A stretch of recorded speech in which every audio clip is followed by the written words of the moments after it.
Recording start हो चुकी है।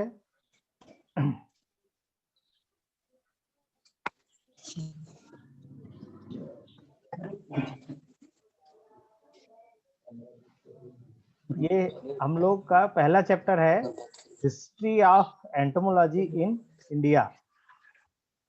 एंटोमोलॉजी क्या होती है वो आप लोग देखिए। Entomology is a branch of science, is a branch of zoology that deals with the study of insects। मतलब कीड़ों के बारे में जो अध्ययन किया जाता है, ऐसा विज्ञान जिसमें कि कीट का अध्ययन किया जाता है, वो कहलाती है एंटोमोलॉजी। और एंटोमोलॉजी जूलॉजी जो सब्जेक्ट होता है उसकी एक ब्रांच है। और ये जो एंटोमोलॉजी टर्म है वो ग्रीक वर्ड से लिया गया है, जिसका अर्थ होता है एंटोमोन मतलब इंसेक्ट्स और लॉगस मीन्स स्टडी, अर्थात इंसेक्ट्स की स्टडी करना एंटोमोलॉजी कहलाता है। एग्रीकल्चर एंटोमोलॉजी, एग्रीकल्चर के जो पेस्ट हैं, एग्रीकल्चर के जो इंसेक्ट पेस्ट हैं उनकी डीलिंग वो कहलाता है आपका एंटोमोलॉजी। हम लोग एग्रीकल्चर के स्टूडेंट्स हैं। आप लोग माइक को बंद करिए, म्यूट करिए, यहाँ डिस्टरबेंस हो रहा है, आपकी चीजें रिकॉर्ड हो रही हैं यहाँ पे। एग्रीकल्चर एंटोमोलॉजी, क्योंकि हम लोग एग्रीकल्चर के स्टूडेंट हैं तो इसलिए एग्रीकल्चर के बारे में जो एंटोमोलॉजी पढ़ी जाती है उसको बोला जाता है एग्रीकल्चर एंटोमोलॉजी। एंटोमोलॉजी में एग्रीकल्चर के अलावा कई और जो साइंस हैं, जैसे मेडिकल साइंस, उसमें भी एंटोमोलॉजी की पढ़ाई की जाती है, इसको बोला जाता है मेडिकल एंटोमोलॉजी। उसी प्रकार से वेटनरी साइंस के जो स्टूडेंट्स होते हैं वे वेटनरी अर्थात एनिमल्स में काऊ, बफेलो, गोट, अदर जितने एनिमल्स हैं उनमें किस तरीके से इंसेक्ट्स का अटैक होता है उसकी स्टडी करते हैं, उसको कहा जाता है वेटनरी एंटोमोलॉजी। और फॉरेस्ट एंटोमोलॉजी, फॉरेस्ट जंगलों में जो पेड़ होते हैं, बड़े बड़े पेड़, उनके ऊपर जो इंसेक्ट्स लगते हैं उनकी जो पढ़ाई की जाती है वो कहलाती है फॉरेस्ट एंटोमोलॉजी। उसी तरीके से फॉरेंसिक एंटोमोलॉजी मतलब ऐसे जो इंसेक्ट्स हैं जो कि डिकम्पोज करते हैं, डिकम्पोजिंग मटेरियल में रहते हैं, जो स्क्वेंजर्स कहलाते हैं जनरली। वैसी जो है जो कीड़े होते हैं उनकी पढ़ाई जहाँ की जाती है उसको कहा जाता है फॉरेंसिक एंटोमोलॉजी। तो इस तरीके से एंटोमोलॉजी की जो है वो कितनी ब्रांच हो गई? 5 branch. Agriculture entomology, medical entomology, veterinary entomology, forest entomology and forensic entomology. इतना क्लियर हुआ सभी लोगों को? अब आगे हम लोग बढ़ते हैं। तो एंटोमोलॉजी अपन लोगों ने पढ़ा, entomology is the science which deals with the study of insects. तो इंसेक्ट क्या होता है? अब क्वेश्चन रेज होना चाहिए कि इंसेक्ट क्या होता है। तो इंसेक्ट जो है वो लैटिन वर्ड, जैसे एंटोमोलॉजी ग्रीक वर्ड से लिया गया है, वैसे ही इंसेक्ट जो है लैटिन वर्ड से लिया गया है, जिसका है वर्ड का नाम है insectum. Insectum which means to cut into मतलब अलग अलग पीस में काटा जा सके। इसीलिए इंसेक्ट्स को कहा जाता है कि इंसेक्ट्स की जो बॉडी होती है, जो उसका शरीर होता है, वो 3 भागों में बटा होता है, हेड, थोरैक्स और एब्डोमेन। ये यहाँ पे आप लोग देखेंगे स्क्रीन में, आप लोगों को सभी को दिखाई रहा होगा, head, thorax and abdomen. Head मतलब हो गया सिर, थोरैक्स हो गया मतलब वक्ष, और एब्डोमेन मतलब उदर, एब्डोमेन मतलब उदर। ऐसे जो इंसेक्ट्स जिनके की 2 जोड़ी पंख होते हैं, हमेशा इंसेक्ट्स में 2 जोड़ी पंख होते हैं और 3 जोड़ी पैर होते हैं। कहाँ पे होते हैं ये थोरैक्स में होते हैं। और जो सिर होता है, सिर में 1 जोड़ी एंटीनी होती है।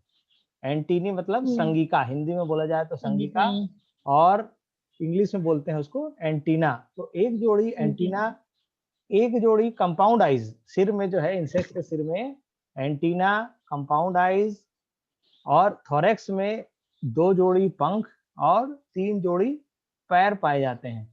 जबकि एब्डोमेन में जो है जेनाइटल ऑर्गन्स मतलब जनन, जो जनन के जो उसके अंग हैं वे जो बॉडी के एब्डोमेन के पोस्टीरियर पोर्शन में, अंत में जहाँ पे एब्डोमेन खत्म होता है वहां पे पाए जाते हैं। और साथ ही साथ इंसेक्ट्स में डिसेंट्रलाइज्ड नर्वस सिस्टम पाया जाता है। डिसेंट्रलाइज्ड नर्वस सिस्टम मतलब पूरी जो उनकी बॉडी होती है इंसेक्ट्स की, उसमें पूरा नर्वस सिस्टम, तंत्रिका तंत्र पूरा फैला होता है। साथ ही साथ इंसेक्ट्स में ओपन ब्लड सिस्टम होता है। ओपन ब्लड सिस्टम का अर्थात होता है कि जो ब्लड का जो फ्लो होता है इंसेक्ट्स में, खून का जो फ्लो होता है वो बॉडी के अंदर कैविटी, उनमें ना जैसे हम ह्यूमन बींग्स में नसों में, धमनियों और शिराओं में खून बहता है, वैसा इंसेक्ट्स में नहीं होता है।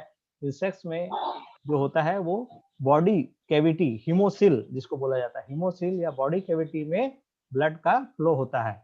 इसीलिए इंसेक्ट्स का जो ब्लड सिस्टम है वो ओपन टाइप का होता है, जबकि ह्यूमन बींग्स का जो ब्लड सिस्टम है वो क्लोज टाइप का होता है। क्यों? क्योंकि धमनियां और सिराएं जो है, उन नसें हैं आपको क्लोज होता है, उसके अंदर जो है ब्लड का फ्लो बंद रहता है। बायोइलेक्ट्रिकल सिमेट्रिकल बॉडी होती है इंसेक्ट्स की, अर्थात अगर उनको बीच से काट दिया जाए तो दोनों तरफ एक जैसे पोर्शन दिखाई देते हैं। और लगभग जो इंसेक्ट्स हैं वो फाइलम आर्थ्रोपोडा के तहत आते हैं, जिनके की उसमें इंसेक्ट्स की पॉपुलेशन, फाइलम आर्थ्रोपोडा में इंसेक्ट्स की पॉपुलेशन जो होती है वो 2/3 होती है। तो इस बेसिस पे इंसेक्ट्स क्या होता है, उसी के आधार पर इंसेक्ट्स को डिफाइन किया गया है। ये देखिए, आप इंसेक्ट्स को डिफाइन करने के लिए आप लोग देख रहे होंगे, insects are tracheate arthropod whose body is divided into 3 parts: head, thorax, and abdomen. Head bears a pair of feelers or antenna, which is used for the smell purpose. The legs for walking or running, and so many other uses of legs, and wings for flying are attached to the thorax or middle segment of the body. The abdomen or the end segment of the body is where food is digested and excreted, and where the reproductive organs are located. This is known as the definition of insect. मतलब क्या हुआ, insects जो है एक tracheid arthropod है। Tracheid मतलब trachea, trachea जिसके जरिए इंसेक्ट्स जो है वो रेस्पिरेशन का कार्य करता है, तो वो कहलाता है ट्रैकिड आर्थ्रोपोड, मतलब ज्वाइंटेड लेग्स। इसीलिए इंसेक्ट्स को हेक्सापोडा भी बोला गया। क्यों? क्योंकि इंसेक्ट्स में जो होते हैं वो 3 जोड़ी पैर या 6 की संख्या में पैर पाए जाते हैं, इसीलिए उसको जो है हेक्सापोडा भी कहा जाता है। तो इंसेक्ट्स की जो बॉडी होती है वो 3 भागों में बटी होती है: सिर, वक्ष और उदर। और सिर जो होता है जिसमें एक जोड़ी एंटीना या फिलर्स पाया जाता है, जबकि थॉरेक्स जो होता है क्या होता है, मिडिल सेगमेंट होता है। थॉरेक्स में लेग्स पाया जाता है, वो उसकी संख्या कितनी होती है, 3 जोड़ी, और 2 जोड़ी विंग्स पाए जाते हैं। और एब्डोमेन जो होता है वो उसका एंड सेगमेंट होता है, जहाँ की फूड जो है डाइजेस्टेड होता है और एक्सक्रीटेड होता है, फूड का एक्सक्रीशन होता है। जबकि जो रिप्रोडक्टिव ऑर्गन्स हैं वह भी एब्डोमिनल रीजन पे स्थित होते हैं। इसीलिए इंसेक्ट्स की डेफिनेशन ऐसी होती है कि insects are tracheate arthropod whose body is divided into 3 parts: head, thorax, and abdomen. Head bears a pairs of antennae. However, the thorax or middle segment of the body bears the legs, wings, and the last segment, abdomen, bears the genital organs and reproductive organs. Clear हो रहा है आप लोगों को? Next आता है insects का, कि इंसेक्ट्स जो है हमारी जो पृथ्वी है, अर्थ पे जो लाइफ है वो 4 बिलियन साल पहले, 4 बिलियन अगो आई, जबकि जो इंसेक्ट्स आए वो 400 मिलियन ईयर्स अगो, 400 मिलियन साल पहले। 1 बिलियन मतलब होता है 10 लाख, तो 400 गुणित 10 लाख करेंगे, उतने साल पहले इंसेक्ट्स आए। डायनासोर जो है वो आया 210 मिलियन साल पहले, और जबकि ह्यूमन बीइंग्स आई वो 1 बिलियन ईयर्स अगो आई। तो इस तरीके से आप लोग देख रहे हैं कि इंसेक्ट्स का जो है ह्यूमन बीइंग्स के पहले कितने जो है पहले लगभग आपका 400 मिलियन ईयर्स अगो इंसेक्ट्स इस अर्थ में आया। एंटोमोलॉजी जो है उसमें दो प्रकार के इंसेक्ट्स होते हैं, हार्मफुल इंसेक्ट्स और बेनिफिशियल इंसेक्ट्स। हार्मफुल इंसेक्ट्स वे होते हैं जो हमारी एग्रीकल्चर क्रॉप को, जो फसलें हैं फसलों में नुकसान पहुंचाते हैं, वे कीड़े कहलाते हैं हार्मफुल इंसेक्ट्स। और वो हो सकते हैं आपका जो भी हमारे कल्टीवेटेड क्रॉप्स जैसे गेहूं, धान, चना, अरहर, सरसों, जितनी भी कल्टीवेटेड क्रॉप्स हैं उनके लगने वाले। और हार्मफुल इंसेक्ट्स फार्म एनिमल्स में जो गाँव काऊ हैं, बफेलो हैं, गोट हैं ना, उनके ऊपर जो पेस्ट लगते हैं वो भी हार्मफुल इंसेक्ट्स की कैटेगरी में आते हैं। हम लोग घरों में अनाज को जो सुरक्षित रखते हैं, चाहे वो चावल हो, दाल हो, गेहूं हो, इनके ऊपर भी जो पेस्ट लगते हैं उनको स्टोर्ड प्रोडक्ट्स बोले जाते हैं। और आदमी के ऊपर भी जो इंसेक्ट्स का अटैक होता है तो वो सब हार्मफुल इंसेक्ट की कैटेगरी में आते हैं। दूसरा होता है बेनिफिशियल इंसेक्ट्स। बेनिफिशियल का नाम से ही अर्थ हो रहा है ज्ञात कि बेनिफिशियल मतलब फायदेमंद। तो जो नेचुरल एनिमीज होती हैं जिनको बोला जाता है मित्र कीट, मित्र कीट जो फसलों के होते हैं, वो जो फसलों के जो दुश्मन कीट हैं उसके ऊपर फीड करते हैं, उनको खाते हैं, इसलिए वो हमारे मित्र कीट कहलाते हैं। उन्हीं को बोला जाता है नेचुरल एनिमीज। नेचुरल एनिमीज जो है तो वो बेनिफिशियल इंसेक्ट्स के तहत आते हैं। इसके अलावा कई प्रकार के, आप लोगों ने लाख का नाम सुना होगा, आपने हनी बी का नाम सुना होगा। ये सब क्या है, हमारे लिए हमको इकोनॉमिक गेन देते हैं, पैसे देते हैं, इसलिए जो है वो बेनिफिशियल इंसेक्ट्स की कैटेगरी में आते हैं। और साथ ही साथ जो पॉलिनेशन का काम करते हैं, जितने भी प्रकार के इंसेक्ट्स हैं वो सब हमारे लिए फायदेमंद होते हैं, इसलिए उनको कहा जाता है बेनिफिशियल इंसेक्ट्स। और एक होता है neutral insects. Neutral insects means जो हार्मफुल भी हो सकते हैं और बेनिफिशियल भी हो सकते हैं। पुराने अगर रामायण और महाभारत में भी देखा जाए तो जो इंसेक्ट्स थे वो पतंगा, पिपीलिका, भरमरा, सपड़ा, मक्षिका, इसके नाम से जाने जाते थे। मतलब इंसेक्ट्स कितने पुराने हैं आप लोग देख लीजिए। संस्कृत राइटिंग्स में भी इसको जो है एंट, बीटल्स, बग फ्लाई, मॉथ, है ना, इन सब को जो है बहुत अच्छे से जाना जाता है। सबसे पहले जो है सुरसुरता, सुरसुरता ने एंट्स को जो है 6 ग्रुप में डिवाइड किया था। अपन सब लोग जो है हनी, लाख, सिल्क, इसका सब का इम्पोर्टेंस हम समझते हैं। और साथ ही साथ जो आप लोगों ने महाभारत में सुना होगा लाक्षाग्रह। लाक्षाग्रह मतलब लाख का बना हुआ ग्रह। और लाख किससे प्राप्त होती है? इंसेक्ट से प्राप्त होती है। आप समझ जाइए कि कितनी पुरानी बात है कि लाक्षाग्रह में भी लाख का उपयोग किया गया था। तो लाख के बारे में कितनी, इसका इतिहास कितना पुराना है इंसेक्ट्स का, एंटोमोलॉजी का, आप ये इससे समझ सकते हैं। और सबसे पहला जो है जो आपके देखिए फर्स्ट इंसेक्ट कलेक्टर है ना, सेज मांडवा got inspired himself for having collected insects, that was the first insect collector. And then first जो साइंटिफिक स्टडी की गई इंसेक्ट के बारे में वो 18th सेंचुरी में की गई। अभी 21st सेंचुरी चल रही है, आप समझ सकते हैं कितनी पुरानी समय से इंसेक्ट्स के बारे में स्टडी की जा रही है। सबसे पहला जो है देखिए 1758 में एक किताब आई थी सिस्टमा नेचर, है ना, जिसे लीनियस ने लिखा था, जिसमें कि 12 इंसेक्ट्स को जोड़ा था सिस्टमा नेचर में। वो सबसे पुराना और सबसे पहले का रिकॉर्ड है 1758। देन 1759 से 1778 में साइंटिफिक स्टडी इंसेक्ट्स के ऊपर डॉक्टर जे.जी. कोइनिक, जो कि मेडिकल ऑफिसर से, इन्होंने जो है आपका इंसेक्ट कलेक्ट किया और उसकी साइंटिफिक स्टडी इसके ऊपर स्टार्ट करी।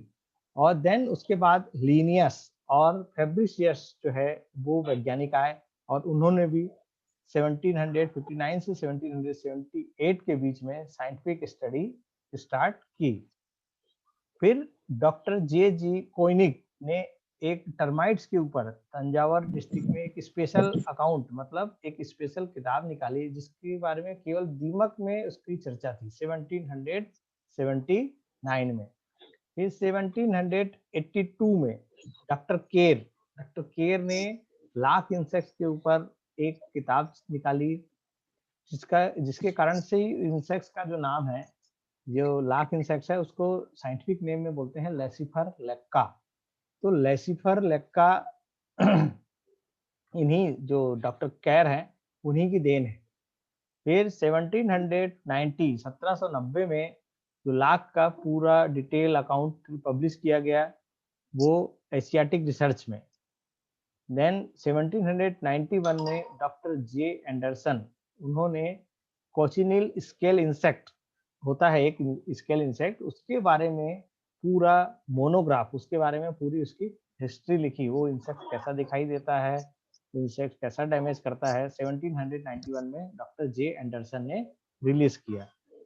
फिर ईयर 1800 में Buchanan reported the cultivation of lac and sericulture in India. Buchanan ने जो है ना किस तरीके से लाख और रेशम की भारत देश में खेती की जाए इसके बारे में पूरी डिटेल निकाली।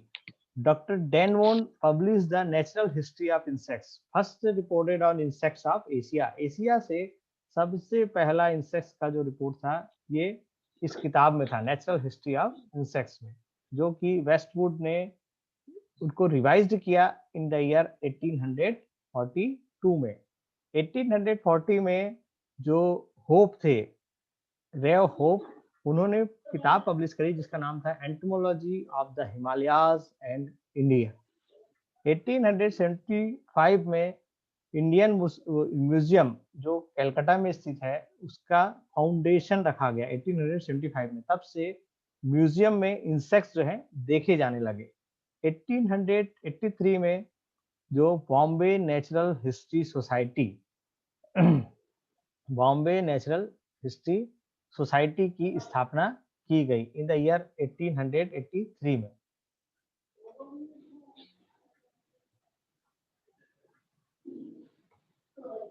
देन 1893 में डॉक्टर रोथने ने एक रिकॉर्ड इंडियन एंट्स जो चींटियां हैं उसके बारे में एक पब्लिश किया, रिकॉर्ड को पब्लिश किया, और जितने भी जो इंसेक्ट्स थे उनके बारे में 4 वॉल्यूम की एक किताब फाउना ऑफ ब्रिटिश इंडिया इस नाम से 1893 में डॉक्टर रोथने ने पब्लिश करी।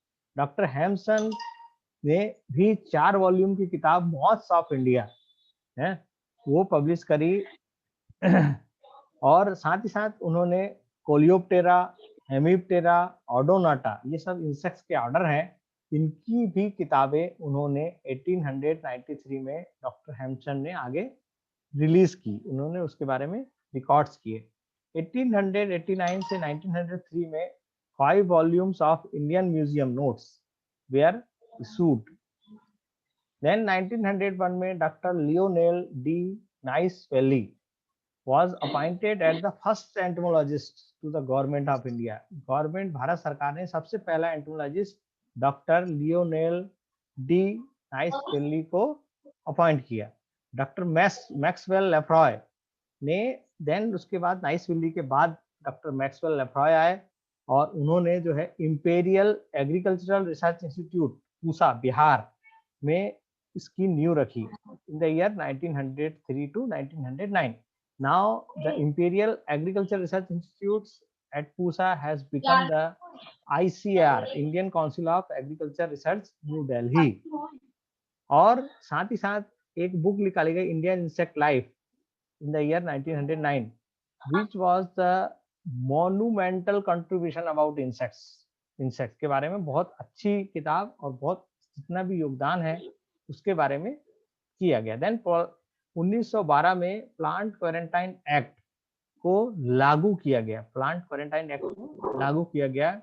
देन 1914 में जो पहले गवर्नमेंट एंटोमोलॉजिस्ट थे ऑफ मद्रास स्टेट के टीवी फ्लेचर, उन्होंने एक बुक पब्लिश करी some south Indian insects Destructive Insects and Pest Act was also implemented during 1914. 1914 में डीपा इसको बोलते हैं, destructive insects and pest act, DIPA, DIPA 1914 में इम्प्लीमेंटेड किया गया। 1916 में जूलॉजिकल सर्वे ऑफ इंडिया की क्या हुआ, फॉर्म्ड हुआ। 1921 में लगभग 29 कैटलॉग कॉटन इंसेक्ट्स और इंडियन इंसेक्ट्स के पब्लिश किए गए। Then 1925 Indian lac research institute was started at Ranchi, Namkum Ranchi में, जो आजकल झारखंड में आता है ना। ये जो है ILRI के नाम से, ILRI 1925 में शुरू किया गया, जहां पे लाख की खेती के बारे में पूरी स्टडी और रिसर्च किया जाता था। 1937 में entomological society of India was started and Indian journal of entomology, entomology का जनरल था इंडियन जर्नल ऑफ एंटोमोलॉजी, वो 1937 में रिलीज किया गया। 1939 में locust warning organisation LWO was started in the year 1939. 1940 में handbook of economic entomology for South India by doctor TN Ramakrishnan Ayyar, ये publish किया गया। 1940 के बाद जो सिंथेटिक इंसेक्टिसाइड्स होते हैं, जिसका कि फैक्ट्रियों में निर्माण किया जाता है, सिंथेटिक मीन्स जिनका कि फैक्ट्रियों में निर्माण किया जाता है, उन इंसेक्टिसाइड्स का एरा स्टार्ट हुआ 1940 के बाद। और 1940 में directorate of plant protection, quarantine and storage, जिसको बोला था DPPQS, DPPQS जो है वो हैदराबाद में 1940 में स्टार्ट हुआ। और Indian institute of biological control Bangalore में शुरू किया गया, जिसको कि अभी project directorate of biological control by ICR, और साथ ही साथ अभी इसका नाम और बदल गया है, उसको बोलते हैं national bureau of agriculture important insects, NBAII। NBAII वर्तमान में उसका नाम है NBAII। NBAII ICR बेंगलोर में स्टार्ट किया गया, उसका नाम अब NBAII हो गया है, जो कि 1946 में Indian institute of biological control के नाम से शुरू हुआ था। 1963 में textbook of entomology doctor HS Pruthi में निकाली। 1968 में central insecticides act was implemented. Then 1969 में बुक आई साइलेंट स्प्रिंग। इसमें जो है रेचल कार्सन, उन्होंने जो पेस्टिसाइड्स के क्या क्या फायदे हैं, क्या नुकसान हैं, उन सब चीजों का समावेश इस किताब में किया। थाइनोप्टेरा बुक 1969 में आई, जिसके की लेखक थे डॉक्टर TN अनंत कृष्णा। 1969 में ही एक और book insect pest of crops by doctor S प्रधान, ये पब्लिश की गई। 1975 में एक किताब निकाली गई जिसका नाम था elements of economic entomology by B Vasantharaj David and T Kumaraswamy स्वामी। 1976 में एक किताब general and applied entomology by K Nair, TV Ramakrishna Ayyar and B Vasantharaj David ने किताब निकाली। 1983 में agriculture entomology and pest control नाम की किताब डॉक्टर S प्रधान द्वारा निकाली गई। 1985 में एक नेशनल कॉन्फ्रेंस की गई, पहला नेशनल कॉन्फ्रेंस था ये, जिसमें कि की paste of agriculture crops, agriculture crops के जो की पेस्ट होते हैं उसके बारे में इस कॉन्फ्रेंस में डिस्कशन किया गया, जो कि कानपुर में आयोजित की गई conference. National conference on arid zone ecology Jaipur में 1986 में स्टार्ट की गई। वर्ल्ड नीम कॉन्फ्रेंस बेंगलोर में किया गया। 1993 national conference on eco friendly approaches in the management of pest diseases and industrial effluents new Delhi में किया गया। 1994 में एस्टेब्लिशमेंट ऑफ NCIPM मतलब national centre for integrated pest management new Delhi. 1994 में NCIPM की स्थापना की गई। 2009 में एंटोमो कांग्रेस त्रिवेंद्रम में हुई, एंटोमो कांग्रेस 2000, जिसका 2009 में किया गया है। इस तरीके से एंटोमोलॉजी इन इंडिया की ये हिस्ट्री होती है। और साथ ही साथ जो है आप लोगों को ये मैं बताना चाहूँगा कि